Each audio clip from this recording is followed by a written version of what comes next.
You're in a much higher angle than last time. I'm still experimenting with different angles. I think I like the other one better, but you guys are the boss, so you guys tell me what you like.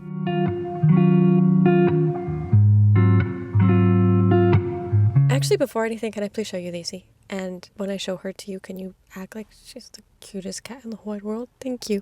This channel is not about her. She's just so cute, and to me, she's my emotional support pet. Not legally, and everyone who knows me knows her. So, welcome.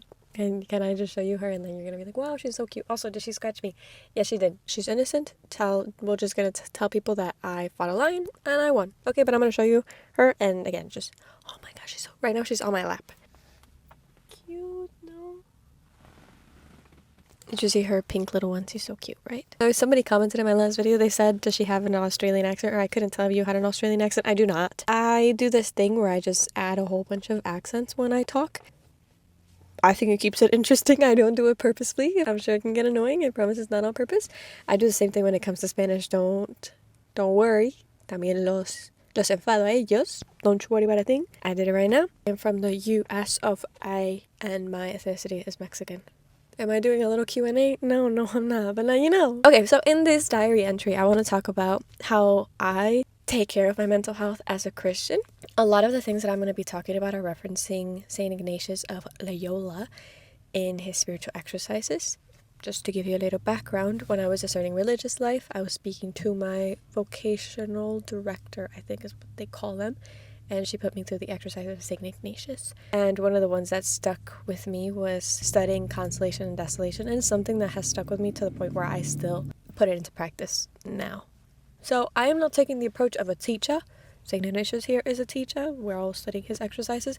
It's just things that he has said that I resonated with and how como yo lo pongo a práctica, digamos. I guess I'll start off with the definition, in case, for me, desolation, I was like, ¿y qué es eso? O sea, yo nunca he escuchado eso. What is consolation, desolation? For me, consolation is when you feel God's presence, when you have that urge to pray, when you pray and you can immediately she's so pretty, you can immediately get into it.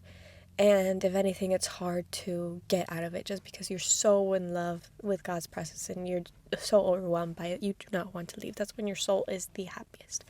Desolation is the inverse. Desolation is spiritual dryness. It's maybe feeling more alone. It's not feeling God's presence when you pray, and to a point, maybe you want to pray less because you're not getting that immediate reward. One of the things that I talked about in the last diary entry is that I have been journaling for years now. Por cierto, I brought my journal here just so I can show it to you. I read it to you in my poems on social media, but I read which ones I choose to read because not all of them are cute. Anyway, this is my journal. It says Remain in Me, and it's by Abundantly Yours. And I put little stickers in it. I'm going to show you. Cute! Also, we're going to show you how ugly I write. I already gave you the warning. Anyway, that's my journal. Journaling is something I've been doing for years, and that's actually why I started my page here on social medias, because I would write so much, and I said, you know what, I'm going to share it with other people. I can't be the only one going through it. I always write from first-hand experience, or maybe something that a loved one is going through, and I write maybe how that feels, and as a way, como un escapatorio, digamos, desahogarme. I don't know what word that is in English, but it's like getting it off of your chest. Whether I'm seeking more consolation, it's what would Jesus tell me while I'm going through this. So sometimes I write from his perspective, and sometimes I write from my perspective. This is something I've been doing for years. That's why I started my page. And when St. Ignatius talked about it, it just gave me the confidence to continue doing it even more. Like, I already love doing it. You don't have to tell me twice. Also, during the exercises, if you have not done it, I really recommend it. Sometimes it gets a little boring. It's like an hour. I think it would take me like an hour and a half, and that's every day. You don't have to do it consecutively, but for an episode. And you journal through it. So they give you prayer time, you stop to meditate what you have been taught, and then you do a direct prayer to God. Anyway, if you haven't done it, I really recommend it. It's, again, for discernment purposes, and it is called a saint-making machine for a reason. Okay, so the purpose of journaling is that while you're in season of consolation, you're journaling. You're journaling the good times. So when you're in bad times and desolation, you have something to look back to. And that's something that I have found a lot of comfort in. How I said when I first started my walk with God, I received a lot of consolation, and now it can get to the point where it gets really lonely, really dry, and sometimes, not often, but whenever I really need it, I'll go back to my old journals. I have probably like 2 other journals apart from this one that I have filled up. And just read the promises that he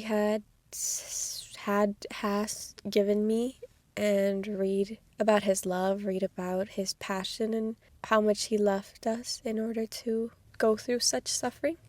And again, I don't do that often, I can't lie either, but whenever I do remember, whenever I really need it, I will look back, or sometimes it's just cute to look through it and see to a point how far you've come and how many prayers he has already answered. For example, let's say I had the prayer to move back to my hometown. I can read back to it at this point where I have probably forgotten and gotten accustomed to the answered prayer. I can read back to it, see how much I prayed for it, how much I wanted it, and then I can find comfort in the fact that he is still listening to me. Maybe I don't see him as much, or maybe I don't feel him as much, but he's still there. He's just a bit more silent. He's just more working in the back end, and it's cute because in a way he has more trust in you. Como te dije last time, you're no longer a baby in the faith. Maybe you're a toddler. We're not adults either, but maybe you're a toddler, and you don't require that much attention. That way you can explore and learn for yourself. So it's also the trust. As I was saying though, in moments of good times, journal. So when you're in moments of bad times, you can read back to it and receive hope, receive consolation, and vice versa. When you're in moments of desolation, also journal. When you're in moments of bad times, that's something I've been loving. Some in here are very raw, very messy, but there are moments where maybe I'm pretty low and I'm just in the presence of the Blessed Sacrament, and I'm just saying, like, I can't carry this. I can't carry it with grace. I know you have given it to me, but at least it's something I said. Something I want to write about, so maybe you guys are getting a little sneak peek about it. This is a rough draft, and then I make a cleaner draft. One that says, if I must be shattered to 1,000,000 pieces, let me be rebuilt by your pierced hands, remade closer to your image each time. It takes me a while to read it because, again, the handwriting is overly. But in this case, I'm basically saying, if I may suffer, and if I may be in the season of dryness, so be it. If I may be broken into 1,000,000 times, so be it. As long as each time I'm rebuilt closer to your image. I'm still working on that. I just have to sit down and actually write it. During moments of desolation, it's a good outlet. And while you're in good times, you can read to it and remember, you know what, you cannot grasp on to the good times either, because every moment is fleeting. You cannot depend on it. The only thing that you can depend on is God himself. Again, something I've really been liking. I probably have 3 journals, 2 of them that are entirely filled up, and this one that I'm barely starting on once in a while if I feel that it's not too vulnerable. Being vulnerable is not necessarily easy, but if it's not too gut-wrenching, I'll share that on social media and hope that you can also find comfort in it. It has nothing to do with the whole consolation, desolation. Actually, kind of does. It's, in a way, my page is my digital journal. And how I said, I found it hard to be vulnerable. Like, anyone who knows me knows that I'm very private. It takes a while for me to open up, and in turn I've always just in a way bottled up those emotions. So when I started posting on social media, and specifically my journals, my diaries, it was scary to say the least, especially for me to be moved enough to cry on screen and then want to post it. That is insane. And it's something that in a way I was embarrassed because not a lot of people have seen me cry, and then for me to just be posting it for anyone to see is a little crazy. If that's what he wants in me, that's what he wants in me. And I think it has been good for my humility, but above all, for me to not always to have somebody to share that with. But now I have you, and hopefully you guys feel that you have me, and we're humans and we're going through life together. It's cute that in a way I found comfort in you guys, and I hope you guys found comfort in me. Never do I want to paint the picture that I am perfect. There's a lot of things that I struggle with. I want to paint the picture that I'm human because that's what I am.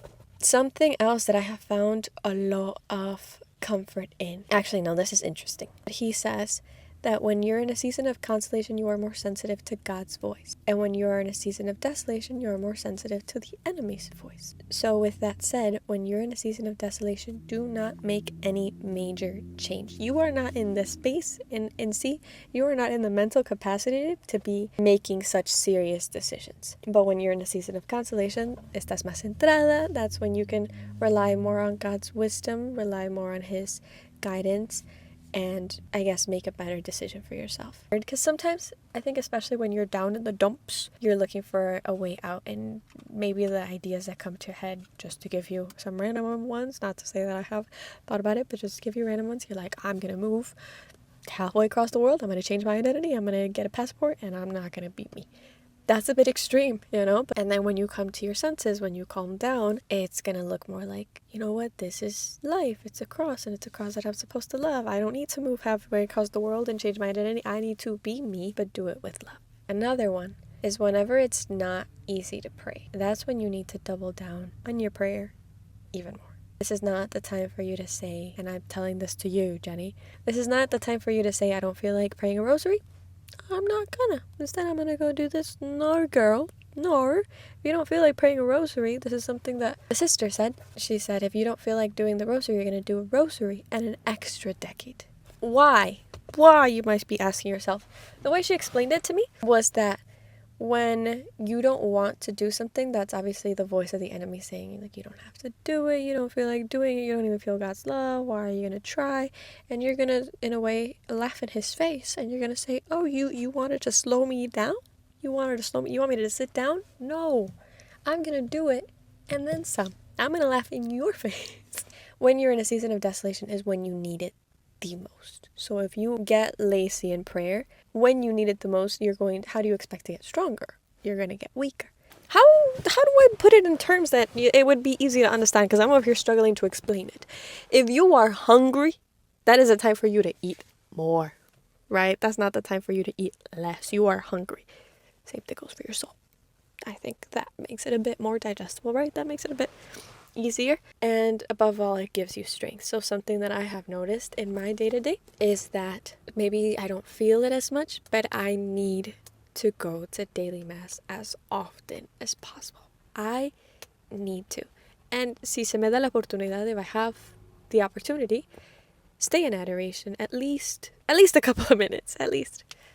That's something I find that I need on the days that I cannot, because maybe I don't have a car, or my schedule doesn't line up, or whatever the case is. I feel the dryness even more in my soul. I feel more of a heaviness in my heart, and I need to fill that. In a way, it's a hole. It's a hole that I need to fill with God's presence. And if I cannot do that with the Eucharist, which is God, right? God himself, I need to figure out an alternative. And not to say that it is replacing him, but if I can't fill it with gold, I'm at least going to try to fill it with brass or something. I'm not just going to leave it empty. And in the days that I don't go to mass and I can't stay for adoration, mostly mass, how I said, I will carry the heaviness in my heart, and it's a kind of emptiness that nothing will be able to satisfy. I can distract myself, I can do whatever, but I need to fill it. And what I've been doing in those days is